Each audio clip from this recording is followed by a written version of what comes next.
Okay, narcissists throw your life off and blame you for it and say it's your fault. See, the thing about dealing with narcissists is like it's some of the most stressful relationships that you probably ever had. When you think back about it, the stress that it does to you. Like narcissists, they're a handful because you always got to be on your toes. You don't know what they up to.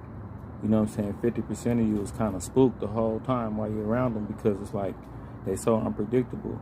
You know what I'm saying? You're still chasing that love bomb phase. It's almost like having a pet that you're kind of afraid of, like having a dog that you're scared of. You kind of got to feed it and make sure it ain't going to growl at you or something. Or I used to have a pet rat that I was scared of. I used to have to trick him to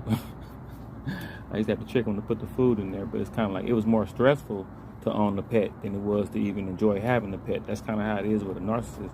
It's a stressful relationship. It's the total opposite of what you think. So I guess I tell you it's the spell. I really think it's like a demonic disorder because usually the people that are caught up in it usually be certain kind of people, if you know what I'm talking about. Like the people that's caught up in being possessed by the narcissist demon are like people that lack discipline, you know, people that's kind of like on the fringes of life. Like I said, the narcissist is like the darker version of a black sheep. Like they're the real black sheep. You know what I'm saying? The black sheep is misunderstood, but you know what I'm saying? With them, they're not misunderstood. They just really black for a reason. They're like a black sheep with like demon eyes or something, you know. Stress it takes to be with them, you know what I'm saying? It's like when you feed into them, they just drain you so much because like I told you, the misinterpretation, the inconveniencing, you know what I'm saying, the arguing, the gaslighting, they put so much different negative aspects on you to deal with at once. It's impossible for you to focus on anything, and it's draining. Like it's a full-time job being in a relationship with a narcissist, you know what I'm saying?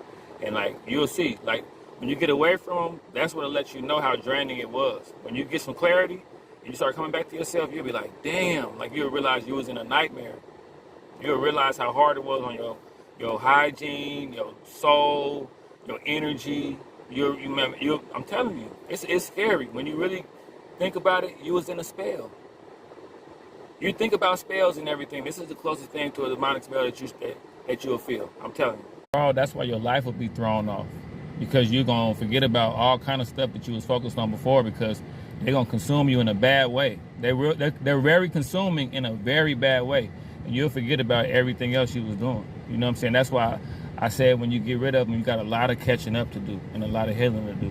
The thing people really gotta understand is you really gotta scrap that one, y'all. It was many of them before that one. It'll be plenty after. You gotta really scrap that one. Don't let the fog continue to bother you. Don't let the spell stay on you.